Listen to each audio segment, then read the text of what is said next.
Shalom bien-aimés, j'espère que vous allez bien. Moi, je vais très bien par la grâce de Dieu. Nouvelle semaine, nouveau défi, nouvel objectif. Que cette semaine soit une semaine de bénédiction pour chacun de nous. Vous savez, il nous arrive parfois de ne pas comprendre des situations, certaines situations que nous traversons, où nous nous posons parfois la question sur des choses qui nous arrivent sans avoir la réponse. Et parfois, Dieu nous parle, mais nous n'arrivons pas à comprendre. Nous avons tendance à avoir nos voix là où nous voulons que Dieu nous oriente, là où nous voulons que Dieu nous parle. Ce n'est pas à nous de décider la manière dont Dieu doit nous parler, mais c'est lui qui décide, soit il te parle dans ton esprit, soit au travers de sa parole, soit par personne interposée, soit par rapport à une situation, où il te parle également dans un songe. Arrives-tu à comprendre tes songes quand tu les fais? Ou bien tu dis que non, c'est juste un rêve et ça s'arrête là. Aujourd'hui encore, vous savez, beaucoup de personnes font cette erreur où ils confondent ce que c'est qu'un cauchemar, un songe ou un rêve. Il faut d'abord savoir que le songe est énigmatique. Dieu parle, pas des métaphores. Nous pouvons voir le cas de Pharaon où il a fait des songes. Alléluia. Nous pouvons également voir le cas de Daniel. Daniel est un prophète songeur et le songe également est appelé vision nocturne. Beaucoup de personnes sont en retard aujourd'hui dans leur vie parce qu'ils n'ont pas su déceler ce que Dieu les a montré. Nous prenons le cas de Joseph par exemple. Dieu lui a montré ce qu'il allait devenir. Mais Joseph ne comprenait pas cela. Mais ses parents, ses frères ont compris le songe. C'est pourquoi ils l'ont vendu. Ils pensaient qu'en le vendant, il ne pourra jamais accomplir sa destinée. Mais c'est mal connaître Dieu. Alléluia. Le thème de mon message ce jour est intitulé « Les songes et les interprétations ». Avant d'aller plus loin, laisse-moi te raconter cette histoire, bien-aimé, toi qui me suis en ce moment. Il fut quelques années, une sœur au Cameroun avait un frère en Europe qui lui envoyait de l'argent parce que ce dernier était en train de faire une construction au pays, comme beaucoup de personnes qui sont en Europe. Ils essaient de gagner leur vie et de réaliser quelque chose parce qu'un jour, il faut qu'ils rentrent et qu'ils rentrent dans leur maison.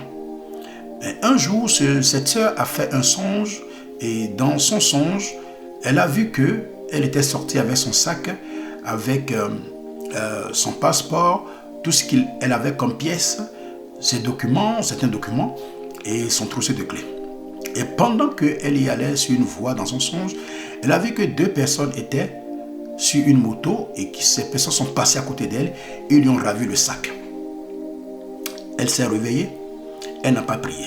Son frère qui est en France l'appelle pour lui dire « Ma soeur, je t'ai envoyé de l'argent, va chercher et tu vas remettre à chacun, à ses ouvriers, comment ils doivent faire les travaux. » Donc effectivement, elle s'est levée, elle a pris son sac, elle est sortie, elle est allée à la banque chercher l'argent, je crois que ça doit faire environ 1,5 million francs CFA ou bien 2 millions, je ne me rappelle plus exactement, c'est une histoire vraie. Et lorsqu'elle est partie chercher l'argent, elle est sortie, pendant qu'elle marchait, deux personnes sont sur moto et sont passées à côté d'elle et ils lui ont ravi le sac. Alléluia. Ils lui ont ravi le sac et ils sont partis. Dites-moi, vous pensez que son frère pouvait vraiment la croire? Si, peut-être, mais si elle avait pris le temps de prier. Et c'est comme ça que beaucoup parmi nous aujourd'hui, nous ne prenons pas au sérieux la manière dont Dieu nous parle. Il est vrai qu'il y a des songes, tous les songes ne viennent pas de Dieu. Il y a les songes qui sont manipulés par Satan et les démons, et pas même les sorciers, les hommes mystiques. On appelle ça la manipulation des songes. On peut te manipuler, on peut te faire croire quelque chose pour t'amener à peine de temps à prier. Maintenant, comment savoir que tel songe vient de Dieu si ce n'est pas le don de discernement des esprits? Donc il faut pouvoir discerner. Alléluia. Nous allons lire un passage dans Job chapitre 33 à partir du verset 14 qui dit ceci: Dieu parle cependant tantôt d'une manière, tantôt d'une autre, et l'on n'y prend point garde. Il parle pas des songes et pas des visions nocturnes. Quand les hommes sont livrés à un profond sommeil, quand ils sont endormis sur leur couche. Verset 16. Alors il leur donne des avertissements et met le sceau à ses instructions afin de détourner l'homme du mal et de le préserver de l'orgueil, afin de garantir son âme de la fausse et ça vit des coups de glaive. Vous savez que beaucoup de personnes sont combattues dans le sommeil. Il y a ce qu'on appelle les transferts mystiques. Il y a des gens qui sont allés au lit, ils n'ont pas eu mal, ils n'ont pas fait accident, mais le matin, ces personnes trimballent des douleurs dans le corps ou ils sont fatigués énormément. Il y a eu des transferts dans votre vie. Il y a des choses que vous ne comprenez pas. Lorsque vous faites peut-être des songes et que ces songes se répètent plusieurs fois, ça veut dire que Dieu est en train de vous donner un avertissement par rapport à la situation que vous traversez. Et si vous ne prenez pas cela au sérieux, vous allez vraiment passer à côté. Et je prie pour toi en cette semaine que tu ne passes pas à côté de ta destinée. Lorsque Dieu te révèle un songe, Dieu te parle au travers des songes, Dieu est en train de te dire que tu es dans la saison. Il arrive parfois que, qu'est-ce qui se passe souvent lorsque tu fais un songe où tu es en train de te marier, ça se répète. Ça veut dire que tu es dans la saison, mais il faut prier contre l'esprit de mari et femme de nuit. Parce que le vrai mariage, ce n'est pas dans le songe, il faut que cela se fasse dans la réalité.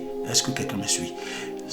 Revenons à notre histoire. Si cette sœur avait prié, avait pris le temps de prier, Dieu avait pris le soin de lui, de l'avertir, en sachant qu'il y a tel chose qui devait lui arriver. C'est un enfant de Dieu, c'est une sœur qui prie. Mais ce jour, elle n'a pas prié. Et beaucoup de chrétiens font des songes aujourd'hui, et ces personnes, ces chrétiens ne prient pas. Ils se disent que non, c'est juste un songe. Il y en a d'autres qui le font, mais qui oublient. Quand Dieu veut t'amener quelque part, il te montre quelque chose. Dieu te donne la finalité. Dieu ne te donne pas des détails. C'est comme un packaging. Dieu, c'est en marchant avec lui, chaque fois Dieu va commencer par te dévoiler les choses. Vous pensez que Dieu, si Dieu avait dit à Joseph, tu iras au pays d'Égypte en esclavage, on va te vendre, tes frères vont te vendre aux marchands d'esclaves, et il va t'amener là-bas en esclave, et que tu vas faire la prison, après je vais te lever au poste de premier ministre, que Joseph allait accepter. Non, il allait dire, Dieu Tout-Puissant, garde ça, je préfère rester avec ma famille. Je prie pour toi en cette semaine, que tout ce qu'il y a comme manipulation dans tes songes pour t'amener à prier autrement ailleurs, que Dieu brise cela au nom de Jésus-Christ. Je prie que la main de Dieu repose sur toi. Je déclare dans le nom puissant de Jésus-Christ de Nazareth, que tout ce que Dieu t'a dit au travers des songes que tu as peut-être oubliés, que le Seigneur te rappelle cela. Toute manipulation satanique dans tes songes soit totalement détruite. Tout transfert de maladie au travers de tes songes, que cela soit au niveau des esprits et mari, des esprits de mari et femme de nuit, que cela soit au niveau des personnes qui mangent dans leur sommeil. Je prie pour toi que la main de Dieu repose sur toi, que Dieu détruise tout cela dans le nom de Jésus-Christ de Nazareth. On ne mange pas dans le sommeil. Quand vous mangez dans le sommeil, c'est-à-dire qu'on est en train de vous contrôler, on est en train de vous alourdir spirituellement, on est en train de vous envoûter, on est en train de contrôler votre destinée, de vous empêcher d'aller loin. Je prie que tout ce que tu as mangé dans ton sommeil, que tu puisses les vomir au nom puissant de Jésus-Christ. J'aurai le temps de revenir encore sur cet enseignement pour prier encore pour toi. Que cette semaine soit une semaine bénie de la part de Dieu pour toi. Que la main de Dieu repose sur toi. Je prie que partout où tu iras, que la main de Dieu soit avec toi. Que tu sois au bon endroit au bon moment. Tout transfert qui a été fait, tout transfert négatif qui a été fait, tout ce que l'ennemi t'a volé pendant que tu dormais, je déclare que tu les récupères par le sang de Jésus. Tout ce que tu as perdu dans cette semaine, dans le nom puissant de Jésus-Christ, que la main de Dieu vraiment te restaure au nom de Jésus. Je prie en cette nouvelle semaine que tu sois au bon endroit, au bon moment pour recevoir ta bénédiction. Tu ne seras jamais au mauvais endroit, au mauvais moment. Je prie que le ciel de Dieu soit ouvert sur ta vie. Je déclare que la rosée du ciel ne manquera pas dans ta vie au nom puissant de Jésus-Christ de Nazareth.